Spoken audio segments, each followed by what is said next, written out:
I still remember when computer smoke was gonna do away with paperwork altogether. What a vicious move. Good to proceed, Mayor Rockford. Well, sorry for the slight delay, we're 3 minutes late, but on that note, welcome council to this meeting of Tuesday, August 9th. And on that note, we would like to call the over Councillor Longmead and seconded by Deputy Mayor Beckman. That the draft agenda presented to council and dated the 9th day of August 2022 be adopted as prepared. all in favor. Carrie, thank you so much. Accepting the minutes of the previous meeting. Over in the seconder, moved by Councillor Kelly and seconded by Councillor Capran. That the minutes of the regular council meeting held July 12th, 2022 be adopted. All in favor? Carrie, Sagon, any business arising from the minutes? There being none, declarations of conflict of interest or pecuniary interest thereof. There being none, chair's comments. I do want just to mention 2 things. I think it caught everyone by surprise to see that the 2022 Cycling Ontario Provincial Road Championship was such a major event. I recall when they approached the municipality, and said obviously yes right away, and great excellent work by the council's municipal staff. They turned it around very quickly, so it was wonderful. But it was a fairly high-profile event, and it really created a lot of stir, I guess, in the greater Nipissing area. So well done. I should also mention another great event, 2 weekends in a row. There was the picnic in Astorville, and there was rain outside, but it was very well attended and very well organized, because contrary to previous years, well, it hadn't been held for 2 years prior to that, but it was a takeout and it went very well. That said, they had done lots of, it was exceptional, it's really nicely packaged. So if there are any citizens that were unaware that there was a picnic and that would love to have sea pie or beans or really great pies, they can look to the parish Facebook page or website. And I believe that Tim Foster as well, if you Tim, it's on his Facebook page. I believe he's got almost 2,000 friends. So it's easy to find the information where to call to get the additional sea pie, beans, or pies. So on that note, any comments? Anyone else who would like to add comments under the chair's comments? No, I just like to comment on the cycling. I didn't think it was gonna be that big. I just happened to come over the hill and like shocked people lined up all the way from Fort Wheel Road, and the media, and I started talking to Sue at the bottom of the hill, or Jennifer, sorry, and very well attended. Right. And I was very, very surprised, so pretty proud of making that happen, right? Whoever you got involved in management, all the volunteers, it was really nice to see. Right, very well. So on that note, we move to delegations. We have a full agenda this evening, and so we're thanking our clerk. I know there's a lot of work to pull these agendas together. And so on that note, we turn over to you, Mr. To bring in Mr. Wilcox.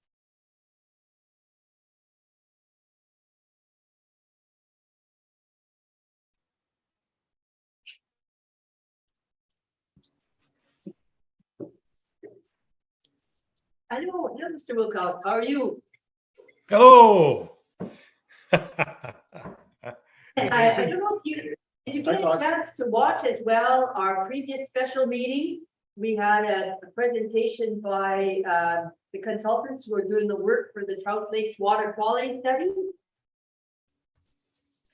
Right, okay. Okay, I just wanted you to know that. Okay, great. That's Well, helpful. understand the concerns that you have, so please do proceed. Okay. Thank you. Jace, do we have the presentation, or are we? What I can do is I can make you the host, Todd, if you want to have your presentation. Did you circulate to us? Yeah, the one that we, yeah, I'll open it up then. Was it by email? Okay. Monica? It's Yeah. added on Oh, it's on the agenda. Okay, I'll open it up then. the attachment. Sure.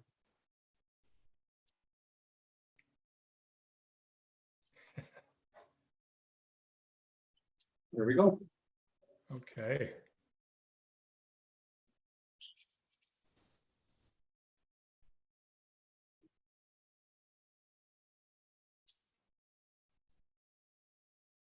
Okay, it is a PDF. Oh, there- Yeah, there we go. Okay, I can sort of see the slide there. To share it. Here we go. Todd. Okay.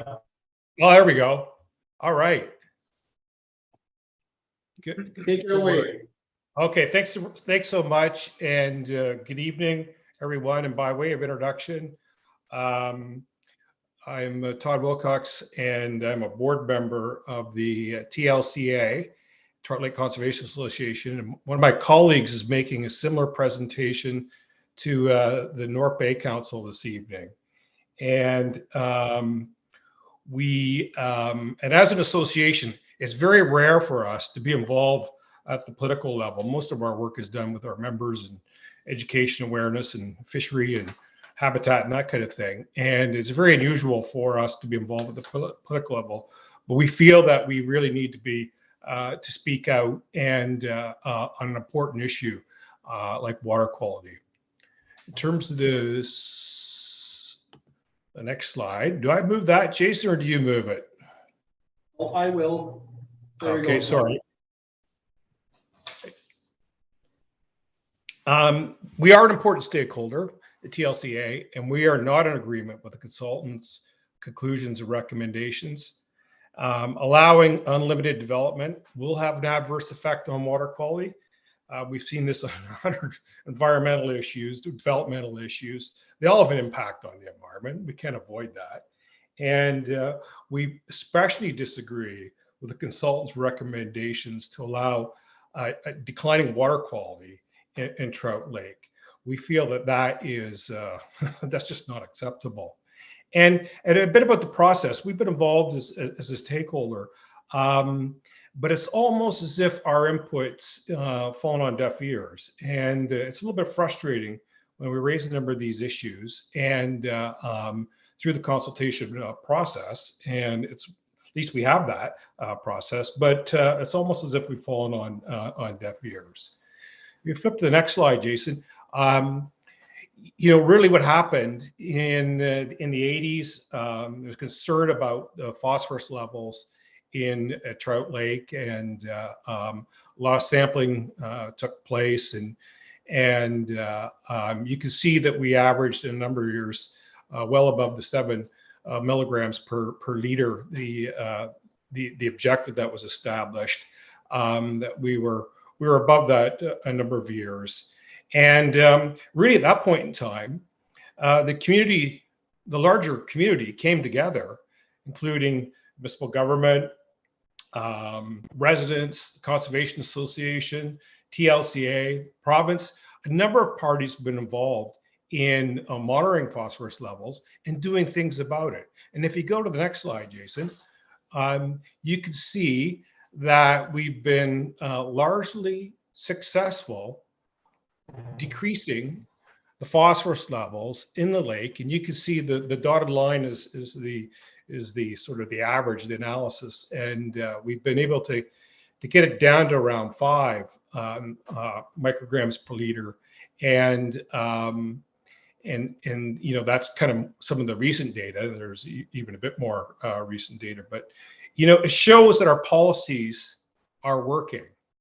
And if you flip the next slide, Jason, our feeling is, and the consultants have not really attached any significance whatsoever to our effort over the last 20 years to improve the watershed. And they state that it's the declining agriculture inputs and very high attenuation in soils, local soils, that is protecting the lake from phosphorus loading. And we simply don't, we don't agree with that. And the next slide is they've used a model to assess the phosphorus loading in the lake and what happens in different scenarios. And you know, we'll talk about the model in a minute, but one of the inputs for the model is that the results from septic systems on the end of North Shore Road in North Bay, the newer subdivision there, where there's a significant effort to control phosphorus. They've used the results from those lots to into the model to project what happens with development. And as we know, there's about 1,050 lots on the lake, and very few of the residences have a septic system as effective as what's on the new development at the end of North Shore. So if we flip to the next slide, Jason, thanks. Other parts of the lake don't have those technologies, and we do not obtain such a high retention rate. And so the modeling that has been done is skewed, and to show that the development has no impact. And water quality trends are being influenced by a whole range of things. Just look at the climate's changing, it's warming up, we know that. That's going to have an impact on the lake long term. There's more recreational use on the lake. You went there on the weekend, just look at the number of boats out there, and people are using the lake. Water clarity has certainly declined, and the consultant even admits in Delaney Bay that we have problems. PFAS is a problem in the lake, and we are just beginning to understand what the heck's going on with that. So there's a lot of impacts on the lake, and but largely on the development side, because we have controls in place, we've been able to mitigate that somewhat. And also, we feel that the consultant's work should be peer reviewed and assessed by a third party. And in the end, to me, the report and some of the analysis on phosphorus, it's a bit like conducting a detailed medical examination on a patient and declaring them fit just after having a good blood pressure results. And the province stated, and just a couple of years ago, that the model that the consultants have used doesn't work on Trout Lake because the phosphorus levels, the model predicts much higher phosphorus levels, and it's too divergent. So therefore, it doesn't work. And somehow the consultants been able to manipulate this model to get it to work and project that there will be limited impact on the lake in terms of results of development. In my experience, models, no matter what you use, models anywhere, they're indicative predictors of the future, not absolute guarantee of what happens. And we ask that North Bay and East Ferris continue to pursue planning objectives that maintain or improve water quality. And our objectives for phosphorus must be reset because the data is now showing what we can achieve. And we propose the new standard be set at 5 micrograms per liter. The existing management regime suggests that this is obtainable, and really it reflects the wishes of the public. And as we talked about, there's considerable pressure on the lake today. PFAS, climate change, I mentioned a number of them. And now is not the time to let down our guard. We are the leader in Ontario on setting water quality objectives. Let's continue to be a leader. Why are we letting this slip? Why is more pollution suddenly more acceptable? I don't understand that. Now is not the time to drain the bank account that's been created by the last 20 years of due diligence on this lake. And once we let water quality slip on the lake, we won't go back. The horse will be out of the barn. So we need to do everything we can to keep the water quality at a very high standard. And that's it for our presentation, Jason. Perfect timing, and that was exactly 10 minutes, so well done, Mr. Wilcox. And any questions or comments from council? Councilor Champagne. Hey, Todd, thank you for your comments. Just the one thing I noticed on your first slide, it says here, consultant recommendation allowing unlimited development.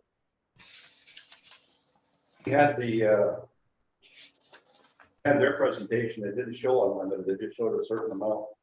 Is there, or is this something you're told? This is some of the discussion came up when they presented their findings in late June, just before they produced the final report on June 30th. And the discussion around at the time with the consultant was that, based on the model results, it didn't really, you could have as much development on the lake as you wanted without adversely impacting water quality. And that's the impression that we received from them. And, you know, development, you know, they looked at a couple of different scenarios and, you know, new lots and that kind of thing. But also development occurs in within existing lots, and people rebuild and over time, there's a tendency by people, you know, you cut down trees, you expose a bit more, you put a beach, you know, you kind of make more intensive use of the lake, and there's a more significant impact on the lake than what was led on by the consultant. That was our point. Okay, thank you. Other comments or questions? Wait, Mayor Hannah? Thanks, Don, for your presentation. There was a conflict of interest. Can you expand on that? I just want to know what's the. Well, I don't know if there's. I wouldn't suggest that necessarily. I wouldn't go that far. But it seemed to me that the results very early on in this study, the results were almost preordained and predetermined. And it reminds me of another process that we're going through in East Ferris with the province. And so I think we had trouble with that because very early on it said development was okay without even really looking in detail and engaging on the points that we raised of concern. So I think that's kind of where we were very much concerned. And our input as a stakeholder was kind of really just shrugged off. And that's another, you know, it's another disappointment that people that care about the lake and know a lot about the lake, you know, our perspective is not as important as or knowledgeable as the consultant. So that's kind of what our concern. All right. Mr. Wilcox, there appears to be no further questions. And a couple of points I'd like to make. As I mentioned prior to your presentation, we did have at our special meeting this afternoon, the Hutchinson Environmental Group and JL Richards representatives. They made a presentation. And so basically the next steps for us as a council is we are going to receive the presentation and we are to reflect on it and provide a comment. So in fact, we now will take your presentation as well, or the Trout Lake Conservation Association. Association, sorry.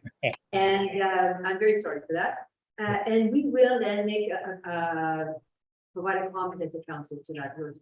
But I must say that we did ask about the relationship and your comments.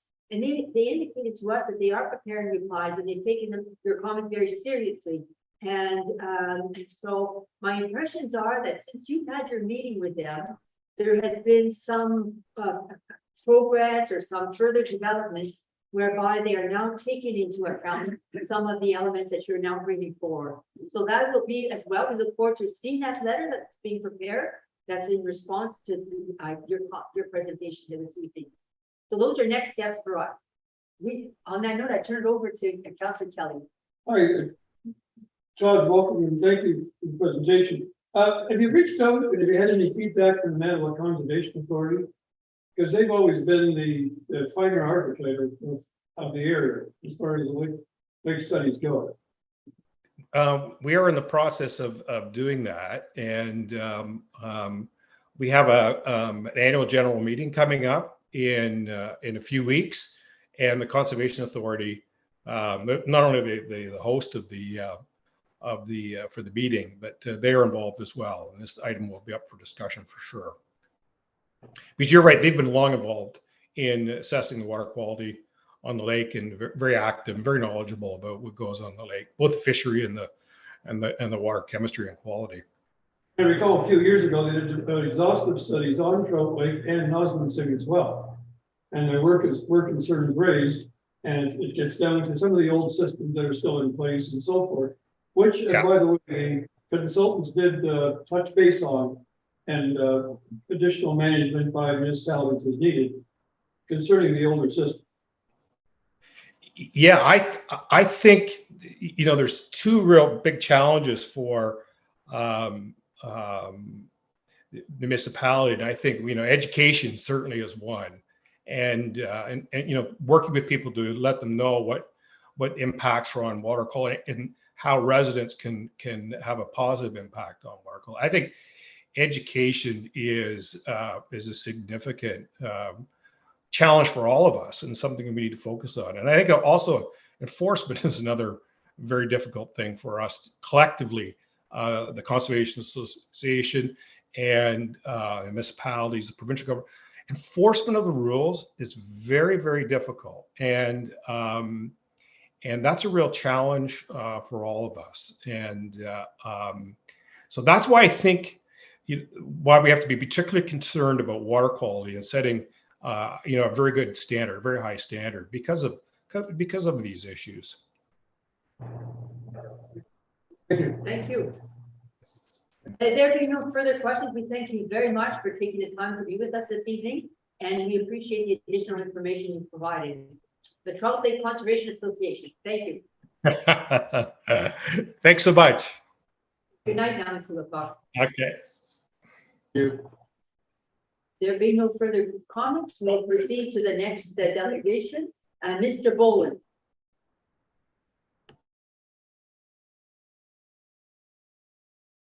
There is no presentation, Mr. Boland, it's just comments, right?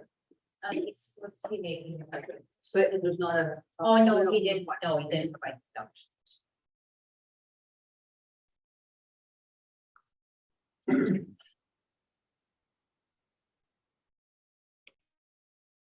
Mr. Boland? I'm just having, can you see me? We can. I think. There we go. Perfect. We see you when we hear you. You proceed, Mr. Boland. How are you tonight? Yes, we should have said we're fine and good evening and welcome. Thank you so much. I'm just going to try and go up to a bigger screen because I'm, or not. Right there.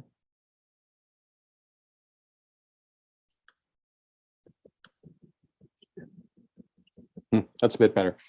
Okay, thanks. Good evening and thank you for having me again. Hopefully you're not going to get sick of seeing my face. I'll try to keep it short. We're now coming to the realization that our little slice of heaven here in East Ferris has been permanently changed by Mr. de Gagnier's quarry. Google Earth will attest to that. And they've applied for a new license to expand the current operation. That expansion is our biggest concern, hence the objections. For years, my wife has been asking me to put a small cabin near the back of our property. There's a hill back there with a beautiful 360-degree view. And when I retired, I bought a small sawmill and had been milling logs to build that cabin as well as for other projects. We now don't feel comfortable from a safety standpoint to enjoy our own property because of the quarry. There needs to be some reasonable rules and regulations imposed to protect the residents of this municipality. Our organization, ROC, Residents Opposed to Quarry Expansion, are now members of a nonprofit organization, Gravel Watch Ontario. They are made up of groups like ours. I've presented our situation at a Gravel Watch members meeting, and we're receiving their support. I'd like to say we appreciate the fact that 3 council members attended the meeting with the 2 Mr. de Gagniers and Mr. Villard. And you'll have to excuse me because I don't think I'm hearing anything. So I'll just keep going.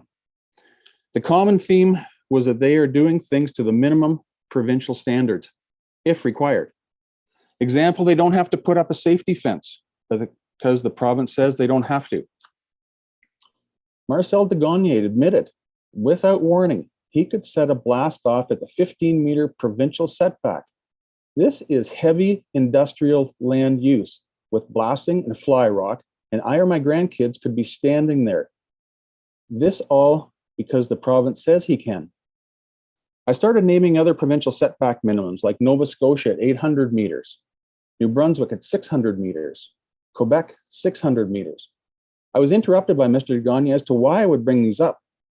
The answer is simple, because it's important to see what other jurisdictions are doing in the name of safety.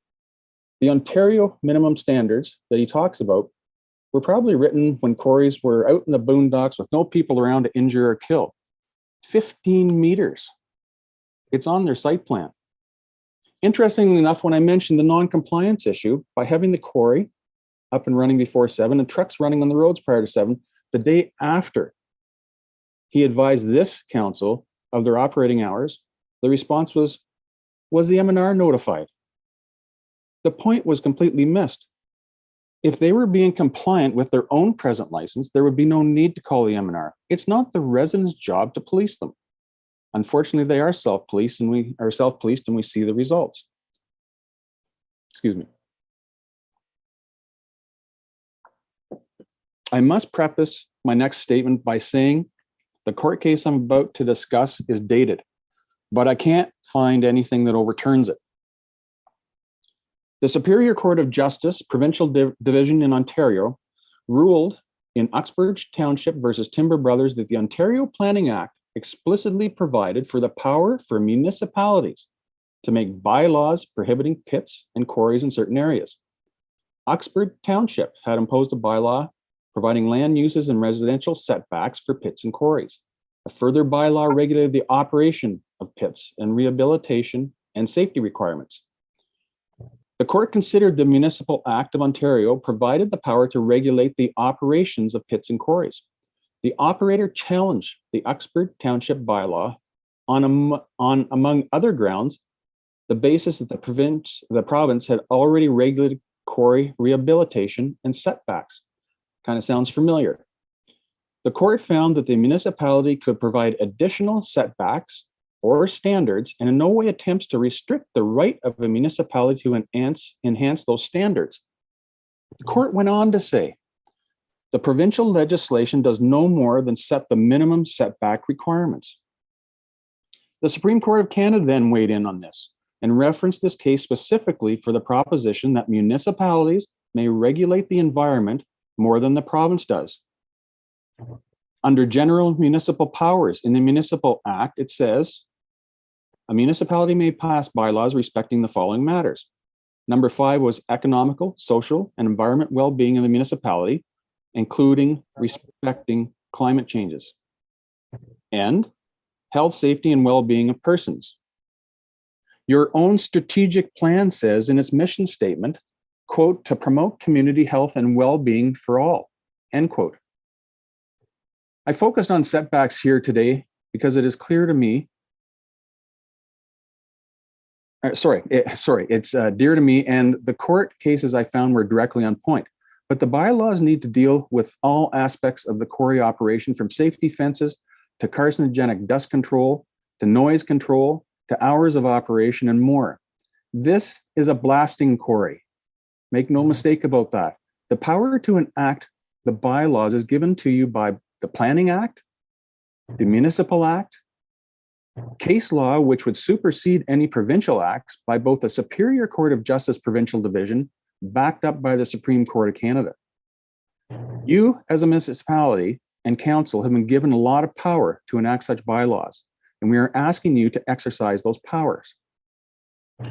When I did my first presentation to council, I saw David Germain on the screen. My assumption was the municipality retained him on this matter. This lawyer lives and breathes quarries. He can certainly advise you on the legalities of dealing with quarry operators and what municipalities can and have done, especially with regards to bylaws. And just before I finish, I wish to say 2 things. First, I think one glimmer of hope that came from that meeting was talking with Dan DeGagne. I truly believe he was listening to our concerns by the questions he asked. I'd be glad to talk to him again in the future. Second, the Aggregate Resources Act has a section dealing with the rules for a tribunal. There is a section called Matters to be Considered by the Minister or the Tribunal. And it says they shall, not maybe, not if they feel like it, they shall have regard to the effect of the operation of the pit or quarry on the environment. They shall have regard to the effect of the operation or quarry on nearby communities. We are not just nearby. That quarry is in the middle of our community. They shall have regard to any comments provided by a municipality in which the site is located. Your comments are number 3 on the list of 11. Remember, you may be only one voice, but yours is the most powerful at that LPAT hearing. And I'm going to give you back the 3 minutes I took the last meeting. So thank you for your time. Thank you, Mr. Bolden. Just before I turn it over for comments or questions by council, will it be possible to get a copy of your notes? Yes, I knew you were going to ask for that, ready to go. I'll email them to the whole council later tonight. And the only reason I didn't do it earlier is I just finished them about 5 minutes before. And I think, well, the other gentleman was talking about Trout Lake. I finished them off. So that's well done. Thank you. Excellent. So I turn it over to council to see if they have any comments or questions.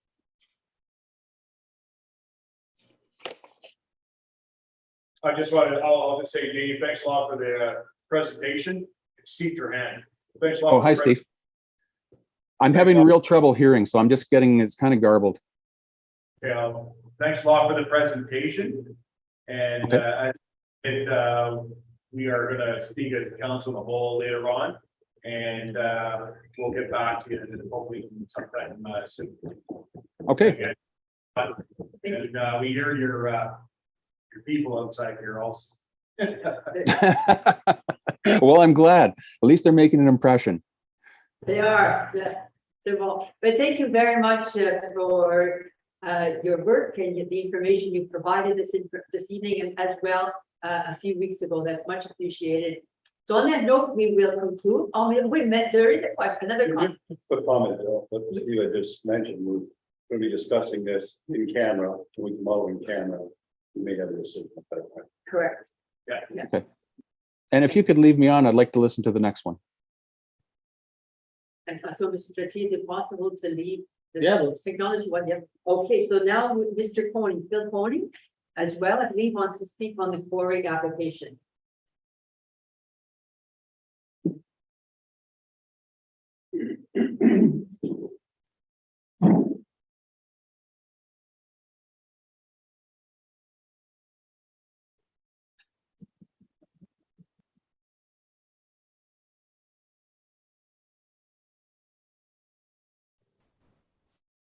Good evening, Phil. Hello, can you hear me? Yes, Very, we can hear you, but we can't see you. righty, I'll click this. That should do it. There we go. Hello, Mr. Coney. We appreciate your presence here this evening, and we turn it over to you to make the comments that you prepared. Okay, thank you very much. I'm not going to read my presentation as I sent it to you because you've all had a chance to go over it, but I will say that changing the climate emergency motion from a symbolic statement to one of action is a good thing. But then if you don't act on it, it becomes mere lip service. And I think this project will have a large and irreversible impact on our environment and many, many years of irritation to residents in the vicinity and beyond. And municipalities all over Ontario are dealing with this issue, and many have decided to stand up for their residents and seek ways to enable sustainable growth while protecting the quality of life that makes their communities desired places to live. So far, we haven't seen that effort from this council. The province doesn't require a need to be shown for increasing the production of aggregate, but common sense would dictate we don't destroy our forests without good reason. In fact, the tree canopy policy seeks to protect trees and natural vegetation from development. That should require an in-depth analysis of whether or not a new source of aggregate is necessary. This application seeks to increase production by over 2,200%, which we recently learned has been reduced to about 1,700% in an effort to appear reasonable and willing to compromise. Picking an arbitrary huge number, then reducing it is not neighborly, as Mr. de Gagne seeks to be. It's a negotiating tactic designed to maximize profit without concern for the deleterious effects it has. And this process has been kind of a rushed process because the notification resulted in residents being aware of the application only on July 12th, when it came before council. And trying to gather information and educate residents of all the ramifications of the process during a busy summer holiday season has been difficult. In spite of that, a petition has been developed opposing the application with over 250 residents signing that.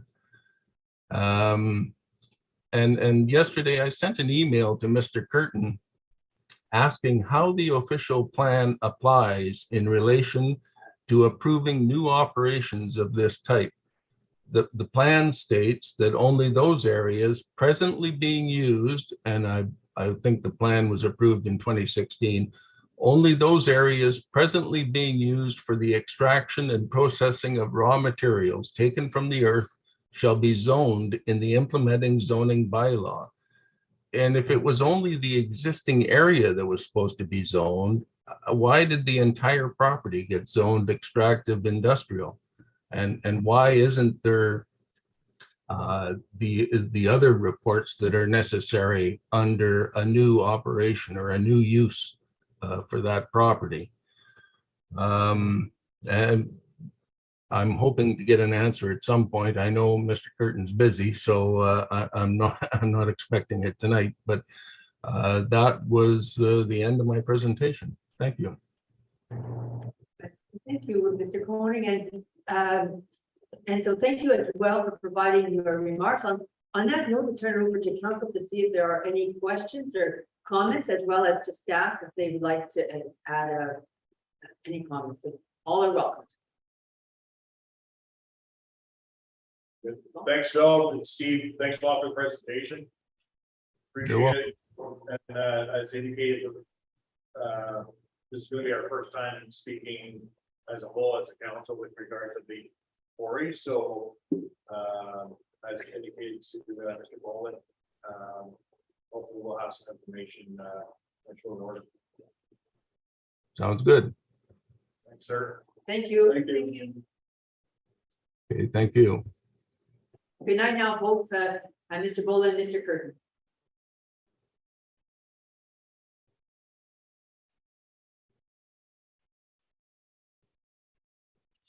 And so this matter will return to on our agenda later on this evening. On that note, we will proceed with committee reports. And the first one, minutes of the public.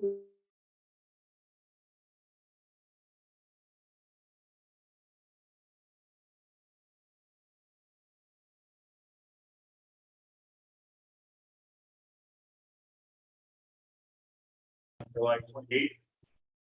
10 a.m. We'll go over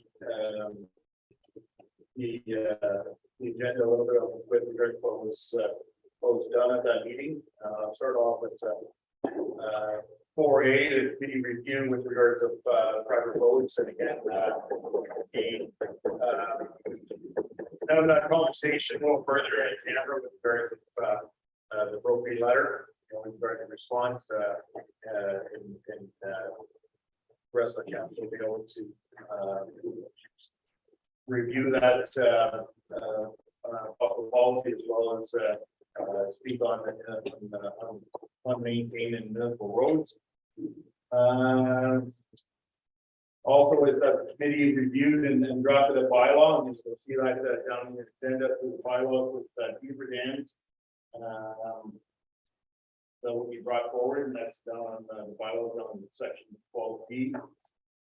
Also, we spoke about with regard to signage, and that's signage for Big Moose Road as well as the Elmet Road. That's been placed in the budget, so the roads there, you see there are a lack of signage on some of those roads. So residents can stay tuned with regard to some signs coming up. I know that it might be a little bit of a way trying to get some of the signs, so it'll become hopefully sooner than later. Next, some discussion, with regard to the speed limit on Lake Nipissing Road. Also is that, there's a proposal for the reduction of speed. There's one corner on that road that's quite sharp. You see that corner also has existing chevrons on it. So we're looking at, proposing a reduction of speed down to 35 kilometers an hour, for that corner, and then, as well as a reduction for the remainder of the road that's currently, posted at 60 kilometers an hour, to reduction to 50 kilometers an hour. And, again, the rest of the council will have the chance for comments and to be able to discuss that. In the next little bit. So, Councillor Kelly was also present, and, Terry, if you want to expand on anything I might have forgot or something I missed, one of the points. You've covered most of covered everything. One thing that did come out, and it's provincial, is if I'm not mistaken, there's a law against killing the fur-bearing animal. If you have a license.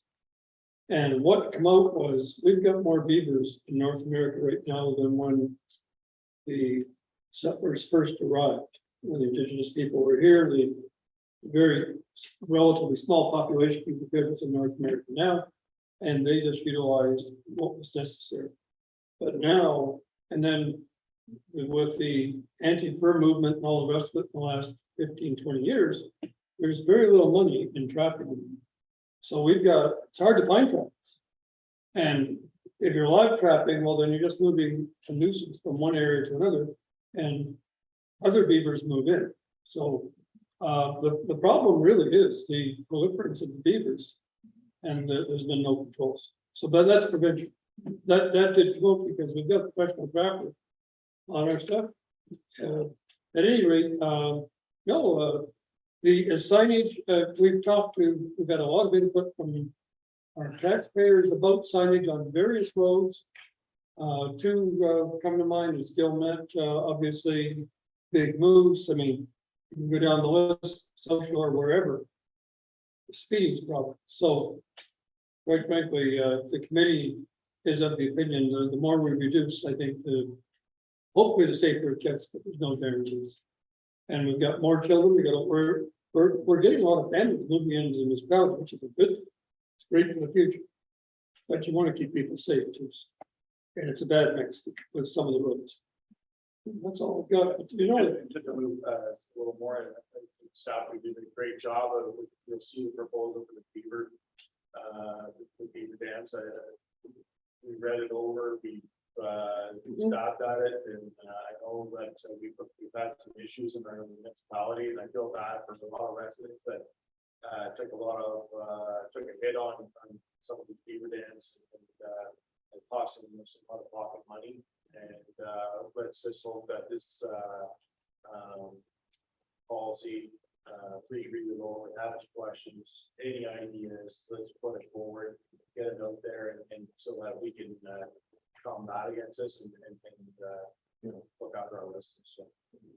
the other thing that did come out was do this road, and that's ongoing, and their charges set. I brought a smile. It's I've got a recording somewhere about it. The comment, one is you talked about the signage. One, did you say the speed walk signs are gonna come back, or when hoping to have? So we had those in the fire. Yeah, but the insurance should have covered that, right? Yeah, so we're trying to see what the costs are right now, and also is to see what the availability for getting those signs. So I'm hoping by maybe next term, we're gonna have them before the springtime. So we don't know the time, so we get it close to fall, and we can't get them in the rate. So, but yes, absolutely, we would like to get this back for sure. We had two of them. So we're not aware of. Yeah, the other part of my question is, we talked about the beavers earlier. Yeah. In the past, we used to send out, to the farmers at the beginning of the year, or big property owners, we know there's an issue. they should be warned and told that they're responsible for the beaver dams on their property. So if you read the policy, it's gonna cover all that. Because we can talk about the issue we had of the roads. I mean, we tried to call them provincial beavers, but the ministry said there might be provincial beavers, but they're your responsibility on the property. So That's right. So after that, our next meeting for Public Works is slated for September 14th. Other comments? And, two very productive meetings, lots on the go, so, well done. And so we move to item 3, public work, the recommendations. I require a mover and a seconder. Moved by Councilor Kelly and seconded by Deputy Mayor Connectney. That council approved the assumption of unmaintained municipal roads and private roadways policy as prepared and presented. So no there's no presentation, we're good to go so that's the only thing. Before we vote, has everyone had a chance to look at it, and are you comfortable with what's being proposed? Is that good to proceed? you need a mover in a second. My gosh. You got it? Yes. Any questions? Please. We had looked at it previously, Yep. so Yes. tonight it's just been a while, so sorry. But it's as per former discussions, and we had looked at as well approaches in other communities, so I think this is in keeping with that, and it's all good. So all in favor? Say, Karen, thank you so much. Well done. This is we're checking things off our list, the strategic plan list. Well done. So we'll move forward now. There's no community emergency management, no fire. We've come to economic development. All right, so we had a economic development committee meeting at July 20th. I want to say that first and foremost, that was our final meeting of the year. As co-chair, I'd like to wish and say thanks to all the members who sat on that committee, who've done some exceptional work for the last almost 40 years. Right from the medical building, and just goes on. We continue to work during the COVID. And I really want to say huge thanks to our chair, Jacob Forrest, Claude Champagne, Angela Knight Benchley, Rod Puche, Veronica Mulligan, Annie Macatello, Bill Koenig, Steve Austin, and we had some government representation, people that sat on our committees with Steve Paquette from Economic Development, Dominic Marlowe from the Ministry of Northern Development, and we spoke with regards of some discussions with regards of moving forward to the next term, who's going to sit on that committee. I think the committee was at that time that we met quarterly later on instead of every couple of months, and the current members of the committee kind of like the quarterly meetings, so it kind of worked that way, and we're moving forward into that. I think that's probably what in the term, that's where I think that's where Grace can take it. And we pretty much checked everything off our list. There's a couple of things that we did not were able to complete, but at least there's in the new year, there's a couple of things that are already established, and be able to carry on those items moving forward. The one big item that took a lot of our time was the short-term rentals. So that took a lot of time and energy out of that committee. There's a couple of things that we started, but we didn't complete. One was the industrial park. The other one was the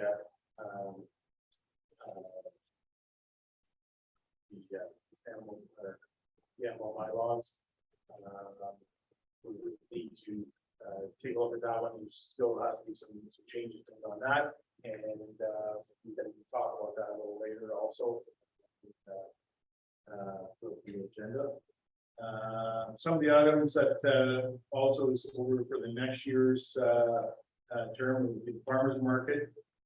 To move forward on that also. We need some really good work on that. And we just ran out of time, Frank. Less than at least we got a little foundation out there and we're to move on with that. Again, thanks a lot to the people that sat on that committee. And it was a great committee, and we did some really good work there. I know that there's a resolution that's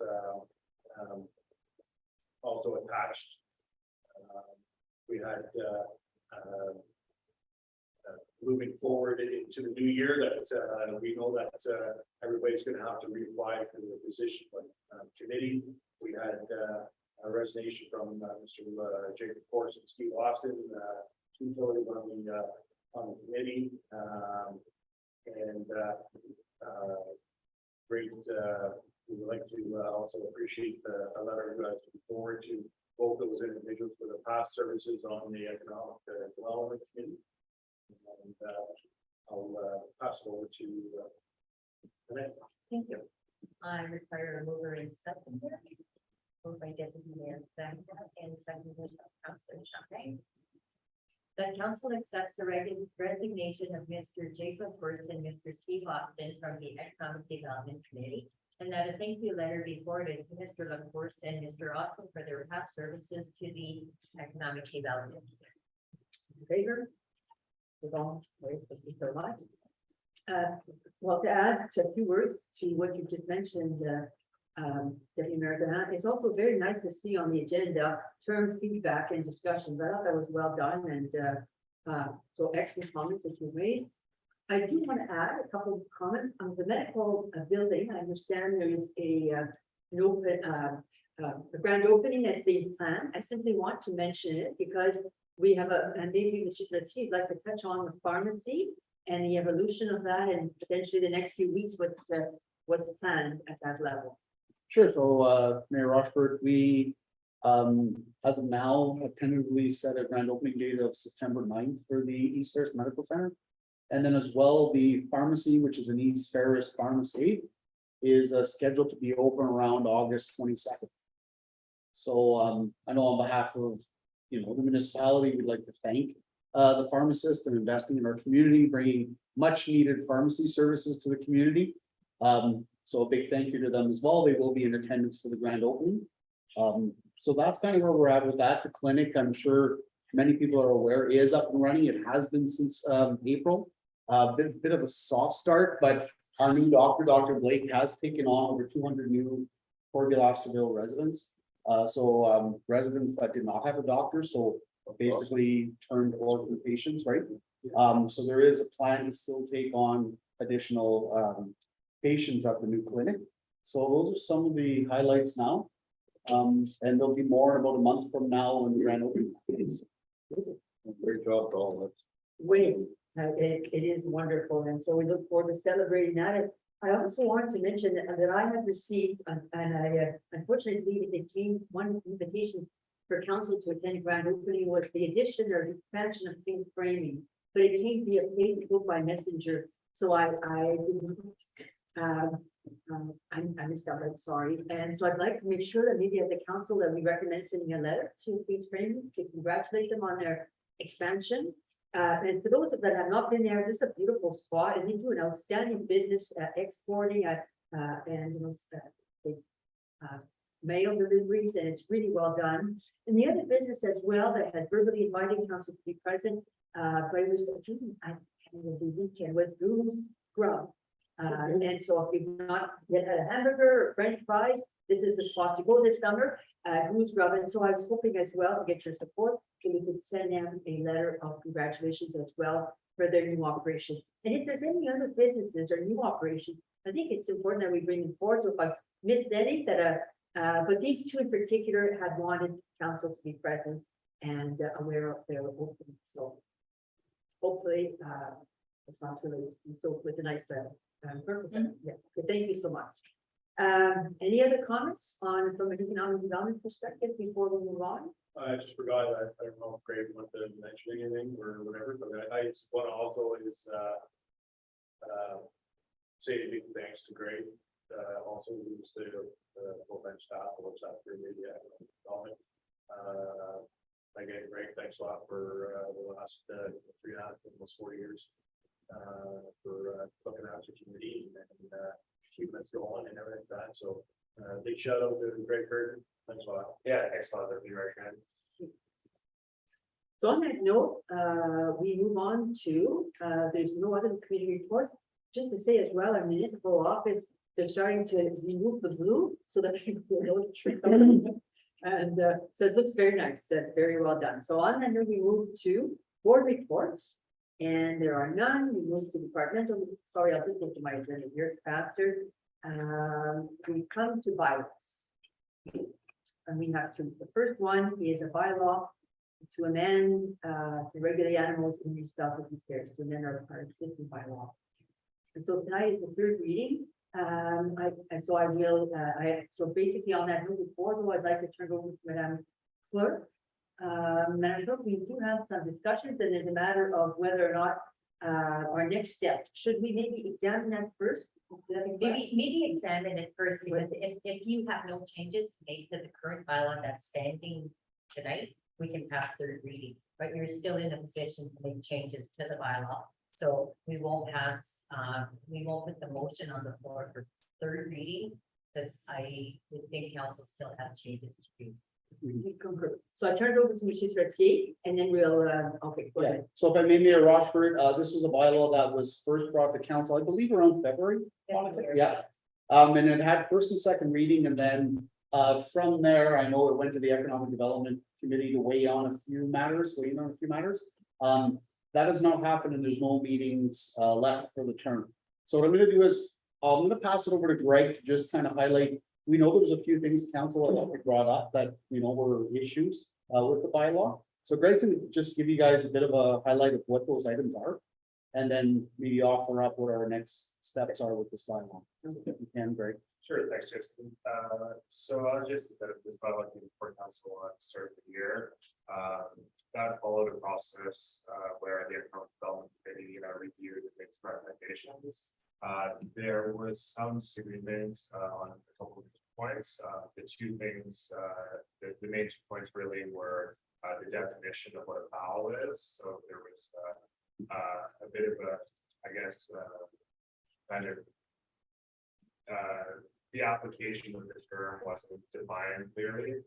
So we heard from council that we should separate chickens from geese from other types of birds, etc. And then the other major point was the number. So the Economic Development Committee came up with what they felt was an appropriate number of fowl you can keep based on your property size. So that came to council, and we had a healthy discussion about those two items, as well as the bylaw, more generally speaking. The outcome of that was that we sent it back to the Economic Development Committee. We discussed it briefly at the Economic Development Committee level. The committee didn't weigh in directly on any of those matters. And then, as just mentioned, we don't have another meeting because of our quarterly meeting schedule. Our next meeting would be about 3 or 4 days before the municipal election. So it wouldn't be possible to bring any recommendations back to council, because the election would obviously, meeting afterwards. But that being said, there are some tweaks that still need to be made to this bylaw before I think third reading should be done.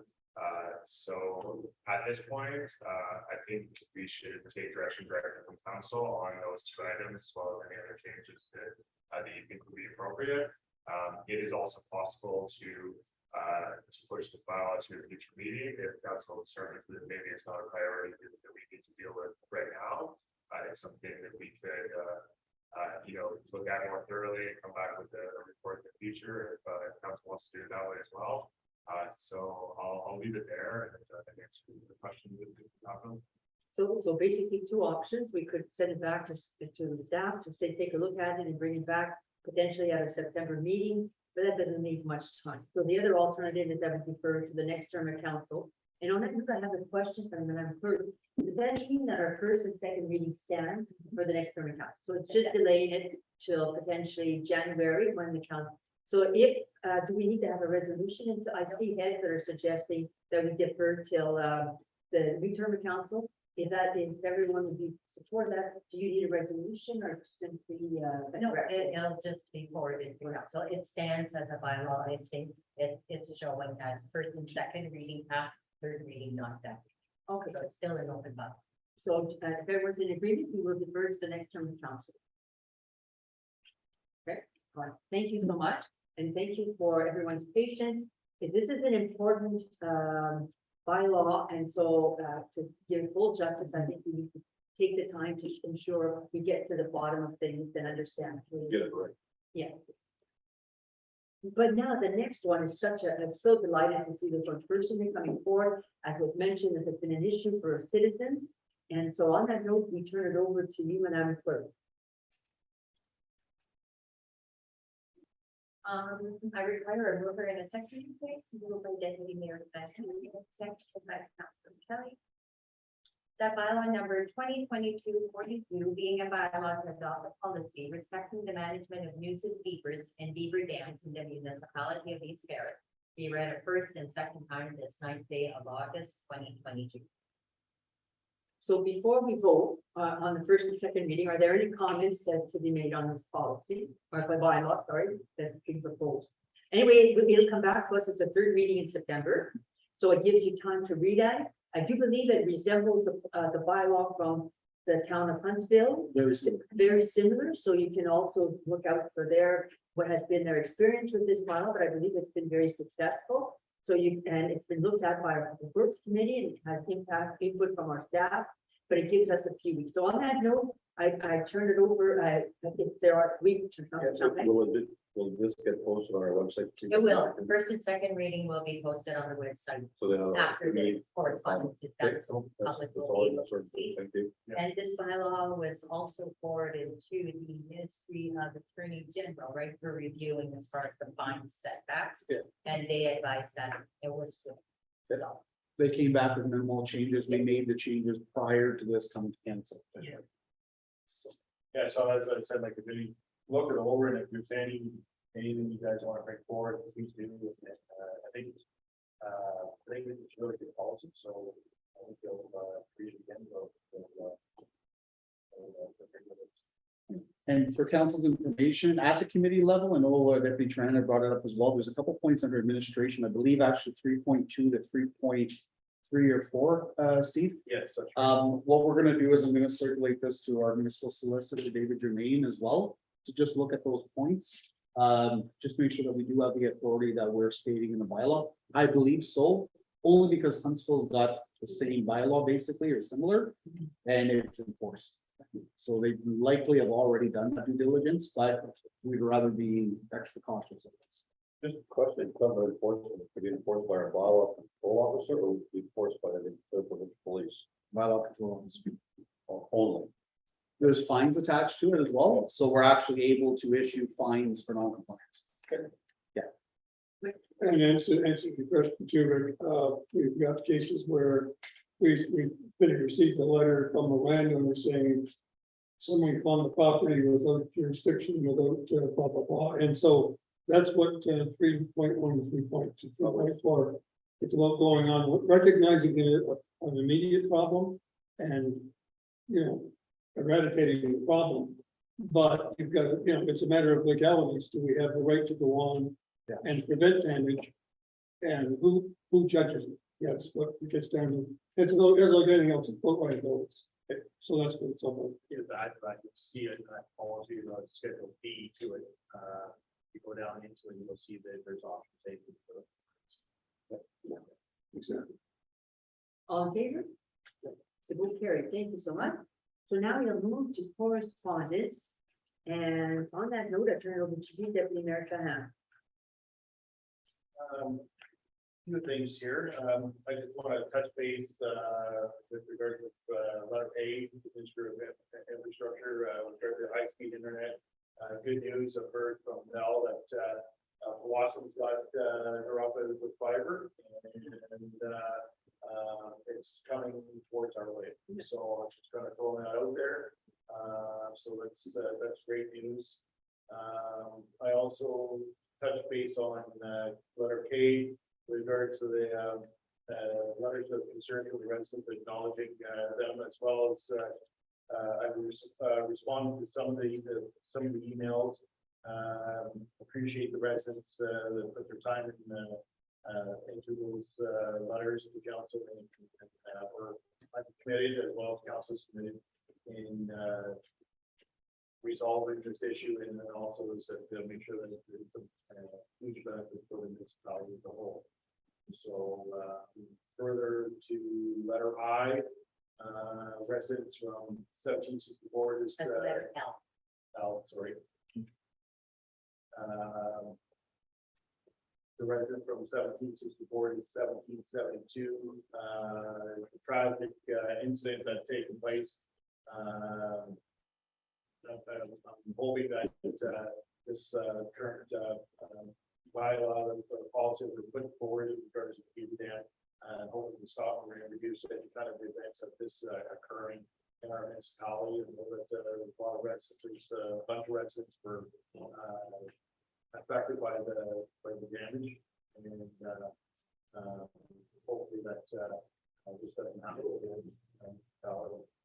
Also, if I say this right, Mercedes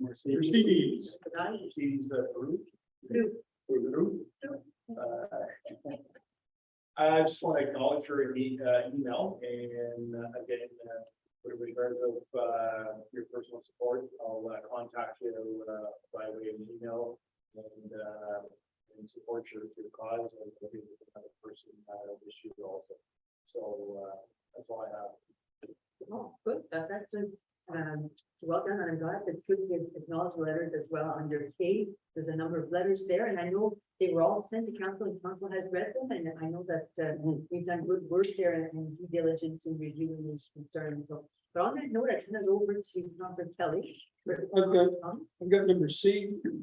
I didn't realize that real estate would be used for laundering money, but apparently it's going on an ongoing basis. It's becoming big. And I'm also hearing a lot of reports that one of the reasons for the housing shortage is multiple owners. Ownership of multiple homes. And it's really putting an impact in a lot of it's really restricting a new family from having a home of their own. So I think I don't know what can be done. I know it's provincial and probably federal, but I'm hoping something can be done because it's got to be reversed. And I know there's offshore money that's been coming in for years from other countries. So it's an issue. Other one was number N, Wilfred Weisskopf, president of the Anglers and Hunters, and Councillor Champagne being the chair of the Parks and Rec Committee, and I've been talking. And I think we have an ideal opportunity to make a nice recreation area at the South Shore Rec.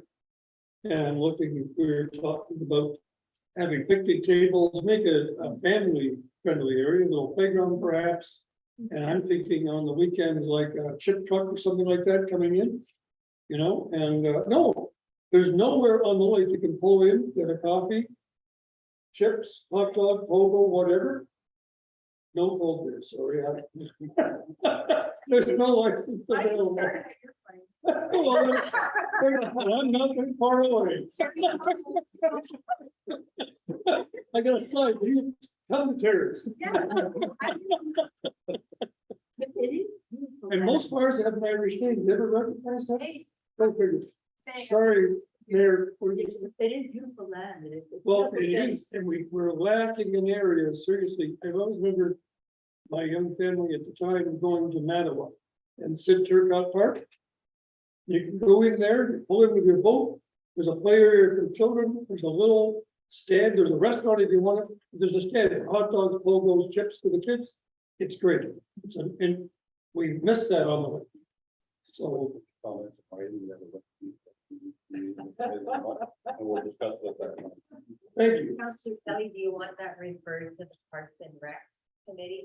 Yes, please. Yeah, just my endorsement and, but no ideas. I'll discuss it with the chair. I'll put it in writing.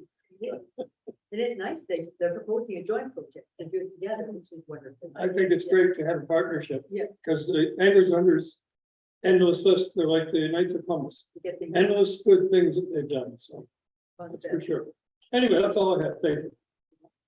Excellent, and Councillor Lawton, No addition, they've all been mentioned, thank you. Mr. Hall, Councillor Champagne. Yeah, the one I had for highlight was Andy, but. Sherry took my, but I'm kidding aside, residents of 1764 to 717 sent a copy to the Conservation Authority. But we're gonna respond to that with our beaver bylaw coming into place. That's basically what their comment was.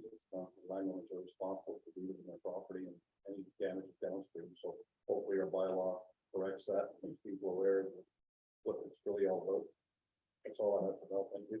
I was just looking at their letter, Councillor Champagne, he also suggested that Northern Iowa Conservation Authority offer a forecast of warning service to protect from a beaver dam or other. If they are saying, could they use, for example, new technologies like satellites or aerial technologies to be able to see where water is accumulating? And could they seek funding with another point here, maybe to develop a program that could serve not just these areas, but all the surrounding. So anyway, it's a good letter. I'm glad you got it, and it's in good But I hands. think this is me speaking, not because I'm a lawyer, not that I think you have to be careful for what you send on people's property. I think you have to have permission before they go over and do this, which is a great idea of money, but I don't think conservation authority can do that at all unless they ask for it. So there's laws and regulations, you're very right, but there are ways to monitor that for, anyway, so anyway, with them, right? It's hard to get to the back. I think about my property and long it is, even just my neighbor who's older, like Yep. if everything happens back in the birds, like you should never know, right? That is true. And it could happen You're fast. liable, right? It could happen fast. Yeah. And we did, for a second, but we did refer back to what happened at Social Road. Right by Cedar Bay Road. A big dam was in the right-hand field. This is I would say 10 years ago. Okay. Anyway, long story short, someone allegedly broke the dam. It wiped out the road.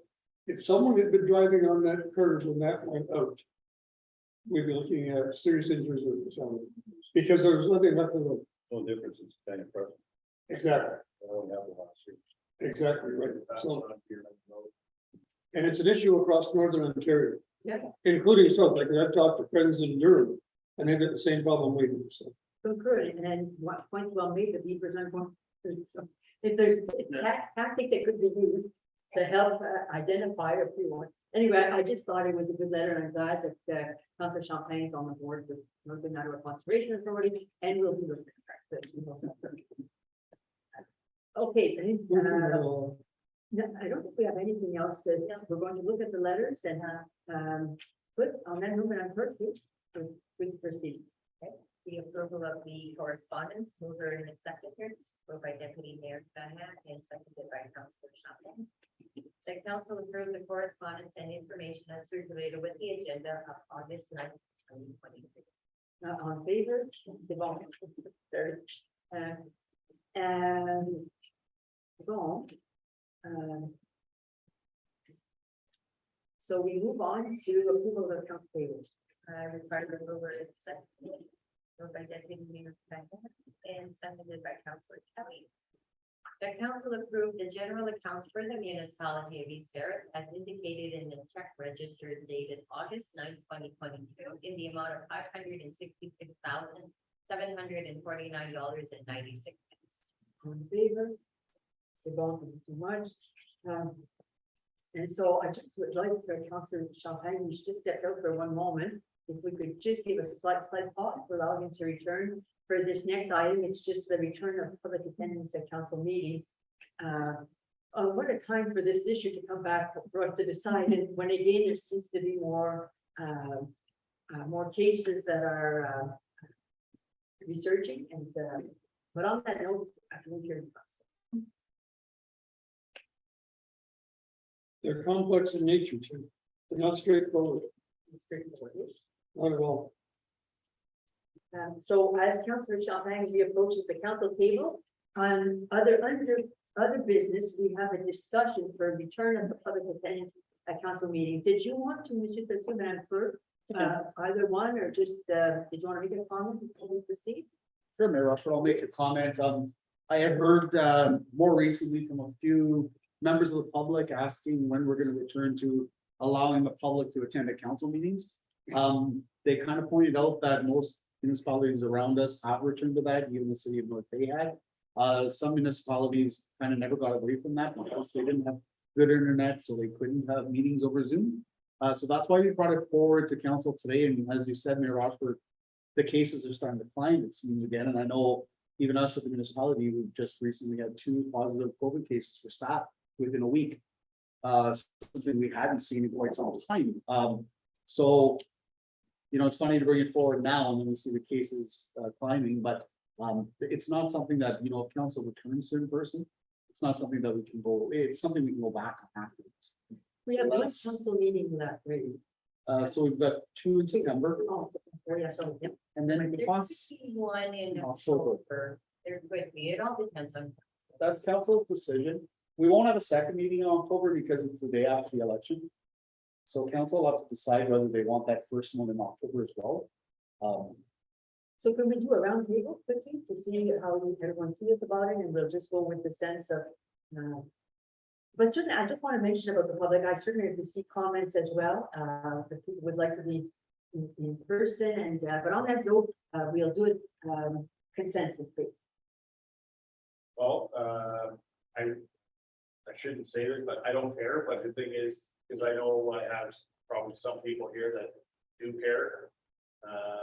If we do go in person, maybe we should, if we have delegates, like say this evening, that, you know, one person, or if it's one person doing the delegate, well, then it's one person doing the delegation, but not with a group of people to follow, say that person that's doing the delegation. But again, I'm on the fence. So it doesn't matter to me. I'll respect my colleagues here with whatever they want. They want the person, if they want to stay as we are here, meeting in Zoom for delegation or whatever else. So the third option here is that we do the delegation serves a special guest review version. That's another option before, but not the public as before. Councilor Kelly?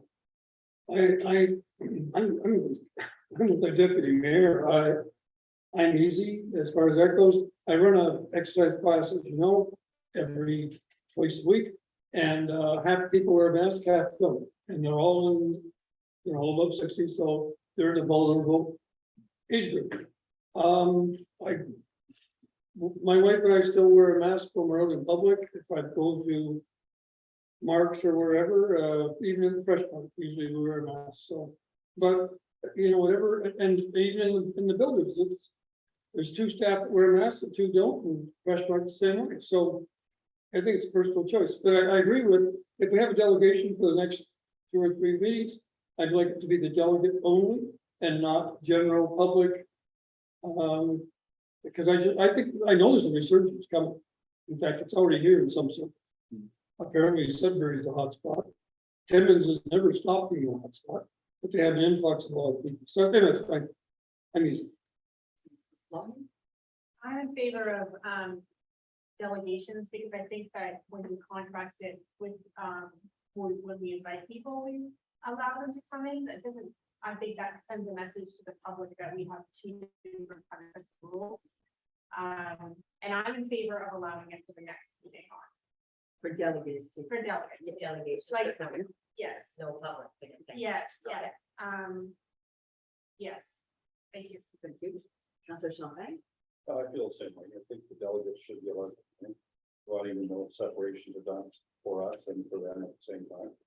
And then we'll see how this turns, but no, I think the delegates should have an opportunity to speak face to face. I have no problem with that. When we do apologize.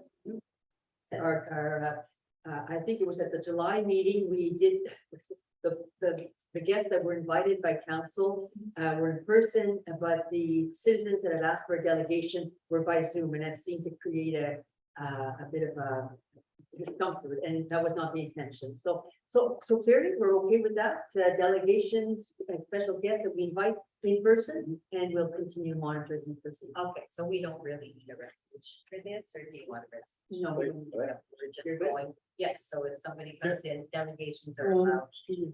I think it wouldn't hurt to make it formal. Exactly. Okay, well, I If think we the formalize it going into Zoom, I think formalization coming out would would be, be better. I think it'd be appropriate. We're not in camera. No, No, okay, You know, we're okay, we're not in camera. no, We're not. sorry, but no, I But it's okay, yes. I don't think we should have one president. so I require a mover and a seconder by Deputy Mayor Ken Camp, and seconded by Councilor Shan.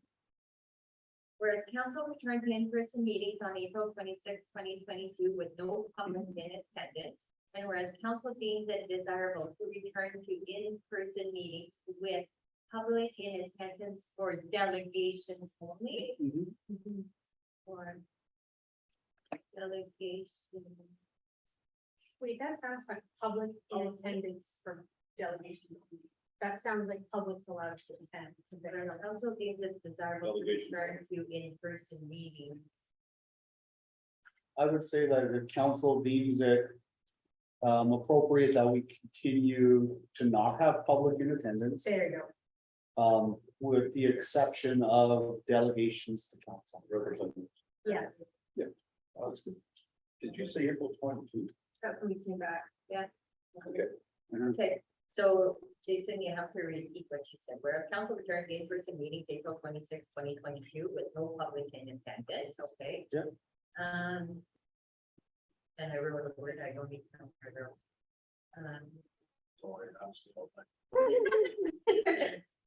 Whereas council will continue to not have the public presence. Yes. With the exception of delegations. Section, with the exception of delegations. Are we good with that? Thank you. Okay. So, You need to repeat, or we're good to vote? I'm good. All in favor? Stefan, thank you, council, well done. We now move then to in camera. And so, Mover and seconded, please, motion Deputy Mayor Ken Camp. And seconded by Councilor Longley.